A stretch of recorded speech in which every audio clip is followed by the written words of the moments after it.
예, 전국 축산 농가에서 키우는 한우가 역대 최대 규모, 그러니까 한우 숫자 지금 굉장히 많다는 건데요. 이런 상황에서 혹시 2012년 한우 파동이 재현되는 것 아니냐, 그런 우려가 지금 좀 나오고 있습니다. 한우정책연구소 정승원 소장님 연결돼 있습니다. 안녕하세요.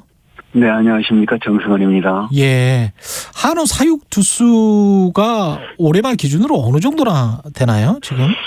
아마 350만 두 정도 될 것 같습니다. 350만 두요? 예. 예. 역대 아마 최고 두수라고 볼 수 있겠죠. 예. 이게 그러면 지난해나 지지난해에 비해서는 엄청 늘어난 건가요? 그렇죠. 벌써 매년 그래도 뭐 10만 두, 20만 이렇게 늘어나서 벌써 최근 한 5년 동안에 6, 70만 두 늘어났으니까요. 아, 그렇군요. 네. 이게 이렇게 사육 두수가 늘어난 이유는 한우가 소비가 잘 되고 가격도 좋고 그래서 그런 거겠죠? 어떻게 보십니까? 그렇죠. 시장에서 수요가 받쳐줬기 때문에 이만큼 증가된 거죠. 그렇죠. 예. 네네. 근데 이제 시장에서 수요가 받쳐줬는데 그래서 이제 한우 새끼도 낳고 이걸 잘 이제 키웠을 거란 말이죠?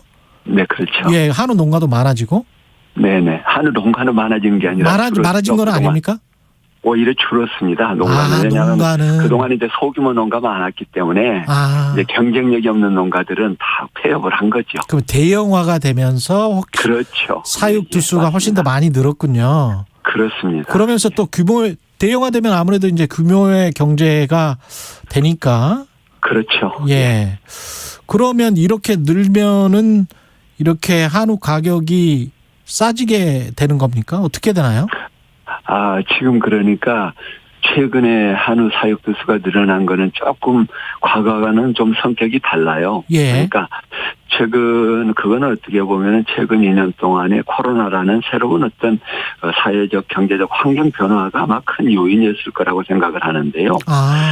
그동안 대부분 이제 소고기들은 한우는 특히 가격이 비쌌죠. 비싸서. 그래서 가정 소비는 대부분 그동안은 아니었고, 예. 저희가 이제 음식점에서 한우 고기를 먹었는데 음식점에서 먹는 한우 가격은 굉장히 가격이 비쌌죠. 그러니까요. 예. 네, 근데 이제 코로나 때문에 음식점 이용이 어려워졌지 않습니까? 그러니까 대부분 이제 가정 소비를 하게 되고 또 온라인 소비를 하게 되고 이런 여러 가지 요인들이 겹쳐서 상대적으로 어떻게 보면은 우리 실질적인 소비자들은 조금 더 싸게 한우를 먹었다. 이렇게 또 얘기도 할 수 있어요. 왜냐하면 집에서 먹으니까. 그렇습니다. 예. 그래서 한우 소비도 지금 급격하게 증가를 한 겁니까? 그러면 코로나19 이후에? 그렇죠. 굉장히 이 두수가 늘었다는 것, 이건 수출이 아니거든요. 우리나라는. 그렇죠, 한우는요. 그렇죠. 예. 내수거든요. 예. 그러니까 실질적으로 우리 내수가 한우 쪽에서 굉장히 많이 늘었다. 이렇게 볼 수 있습니다. 그럼 소고기 구워 먹는 분들이 많아졌으면 예. 예, 그러면 한우 가격이 그렇게 떨어지지는 않을 수 있는 거 아닙니까? 한우 가격 자체는 이 생산자 그다음에 또 도매 가격, 소매 가격, 이 가격 형성된 과정이 좀 복잡해요. 예. 그래서 실질적으로 소비자한테 도달할 때 가격은 그렇게 큰 변화를 지금 미치지 못하고 있어요. 중간에 그러면 유통하시는 분들이 마진을 좀 많이 가져가는 거군요. 마진을 많다기보다는 단계가 좀 복잡하다고 봐야 되겠죠. 단계가 복잡하다. 예. 중간중간에 끼어드는 예, 그렇습니다. 예. 중간 유통업 체계가 아주 복잡하군요. 예. 그러니까 실질적으로 지금 보면은 도매를 하고 있는 유통업체들 입장에서 본다면 한우 가격이 비싸지면 별로 도움이 안 돼요, 이윤에. 그렇군요. 예. 그럼 몇 단계가 있습니까, 이게? 지금 한우 같은 그거는 이제 각각의 이제 유통 통로가 여러 개이기 때문에 좀 성격은 다르기는 하지만은 최소한 3, 4단계에서 많으면 한 8단계까지 됩니다. 8단계? 예. 그렇군요. 예. 그 우시장에서 한우 사가지고 바로 도축하고 그렇게 소비자한테 간다고 치면 많이 생각해도 한 3, 4단계라고 생각이 되는데 그렇습니다. 그게 아니군요. 예. 사료 가격이나 이런 것도 요즘 사실은 그런 거는 수입해서 들여와야 될 거기 때문에 그런 예, 거는 좀 많이 비싸지지 않았습니까 혹시? 배합 사료 가격은? 그것도 지금 한우 산업에 큰 지금 부담이 되고 있는 요소입니다. 특히 우리나라 같은 경우는 배합 사료를 거의 뭐 100% 외국에 의존하고 있기 때문에 예. 최근에 이제 외국 곡물 가격이 계속 지금 올라가고 있거든요. 예. 그래서 올해만도 지금 한 24, 5% 사료 가격이 올랐어요. 그러니까 예. 실제 농가들이 한우 가격이 좀 높아지고 있다고 하지만 실질적으로 수익 구조는 점점 나빠지고 있다고 봐야 될 겁니다. 지금 현재 우리가 뭐 100g당 어느 정도나 되나요? 한우 가격 뭐 물론 부위에 따라서 다르겠지만 부위에 따라 다른데 우리가 이제 일반적으로 우리가 이제 공개되는 가격은 지육이라고 그래서 도축하고 나서 거기서 이제 경매하는 가격을 말하는데 예. 이제 지육 1kg당 22,000원대 하다가 최근에 2만 원대로 약간 떨어져 있습니다. 킬로그램당? 예, 지육 킬로그램당. 이걸 소비자들이 약간 혼란을 일으키더라고요. 예. 언론에서 이제 2만 원대 얘기하니까 무슨 소리냐. 내가 지금 얼마에 먹고 있는데 2만 원이라고 그랬는데 그거는 이제 경매할 때 예. 도축하고 경매장에서 예. 뼈까지 다 있는.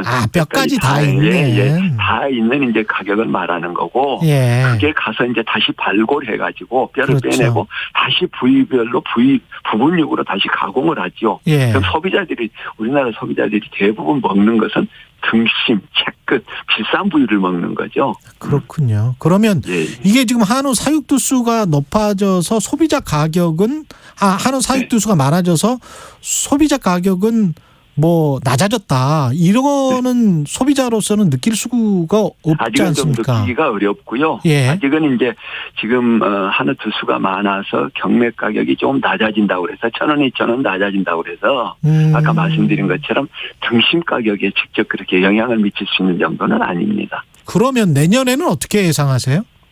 이제 지금 내년도에도 두수는 당분간 계속 늘어날 것 같아요. 사육 두수가. 예. 그러면 이제 또 특히나 이제 출하 두수가 늘어나게 될 거고요. 그렇게 되면은 기본적으로 이제 시장이 과연 그만큼 계속 수요가 있겠느냐. 계속 먹겠느냐. 예, 그렇죠. 그 부분은 이제 조금 의심이 가지만 그렇다고 그래서 갑자기 뭐 폭락을 그런 것보다는 좀 서서히 가격이 이렇게 떨어져 가면서 좀 안정화됐으면 하는 것이 저희들의 바람이죠.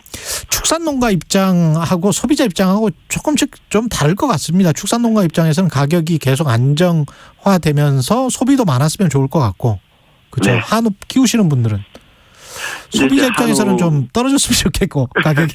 근데 이제 예. 이런 부분 이제 소비자나 생산자나 어떻게 보면은 안정이 중요한 거죠. 사실은 갑자기 올라가는 것도 바람직하지 그렇죠, 않고, 그렇죠. 갑자기 예. 떨어지는 것도 바람직하지 않고, 그래서 이제 생산 기반도 안정화되고, 예. 또 그럼으로 인해서 소고기 공급 기반도 안정화가 되고, 거기에 따라서 가격이 안정화되면서 소비도 안정화되고, 이런 것들이 서로 선순환될 수 있는 구조가 가장 바람직한데, 여러 가지 경제 외적 환경 요인에 있어 이건 늘 변수가 있잖아요. 예. 그래서 이제 이런 것들을 관리하는 시스템이 국가나 또 이런 여러 가지 정부기관들 또 여러 가지 단체들 이런 데서 좀 잘해줘야 되는데 아직은 좀 그런 부분들이 잘 작동이 안 되는 것 같아요. 그 과거에 보면은 뭐 속값이 좀 많이 떨어질 것 같으면 그 정부에서 수매도 해주고 그랬던 것 같은데 지금도 그런 게 있습니까? 혹시 그런 제도가?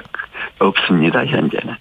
그런 거는 없군요, 예. 이제. 그래서 이제 우리나라 같은 경우는 이제 현재 그 송아지 가격이 내려가면 송아지 생산 이제 안정제를 하고 있지요. 근데 이제 그게 실질적으로 그게 작동이 되기 위해서는 가위 암소 송아지를 낳을 수 있는 암소가 한 110만 두 이렇게 미만으로 떨어지거나 아니면 송아지 값이 185만 원 이하로 떨어지거나 이래야 작동이 되는데 현재 그런 것이 작동할 수 있는 여건이 전혀 형성이 되지 않고 있어서 2012년도 이후에 한 번도 작동된 적이 없어요. 그러니까 정부가 주도적으로 어떤 제도적인 어떤 측면에서 송아지 값을 안정화시키고 소고기 값을 안정화시키기 위한 지금 제도적인 작동은 그동안 없었다고 봐야 되겠죠.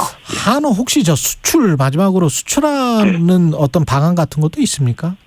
그건 굉장히 앞으로 우리가 중요하게 생각하고 노력해야 될 부분입니다. 그러니까 그동안은 우리가 주로 이제 내수 쪽에, 지금 우리나라 내수 쪽만 해도 현재는 부족하거든요. 그러니까 값이 올라가잖아요. 그래서 계속 사익두수가 늘어났고. 예. 그러니까 앞으로는 우리가 적정 사익두수라는 개념을 내수 개념에서만 바라보면 안 되고 좀 더 적극적으로 이제 우리 K푸드가 요즘 굉장히 그렇죠. 세계적으로 많이 알려지고 있지 않습니까? 예. 특히 한우는 우리나라만의 고유의 유전자원이고 외국 사람들이 처음 맛을 보고는 굉장히 놀라워해요. 예. 반하죠. 예. 그래서 이제는 가격의 경쟁력이 아니라 어떤 품질의 경쟁, 한우의 고유의 유전자 경쟁을 해서 해외 수출할 수 있는 적극적인 노력이 필요한 시기가 아닌가 이렇게 생각이 듭니다. 예, 오늘 말씀 잘 들었고요. 정승원 한우정책연구소장님이었습니다. 고맙습니다.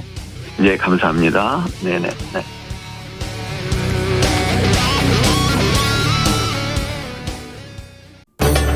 코로나19 상황이 심각해짐에 따라 사회적 거리 두기가 다시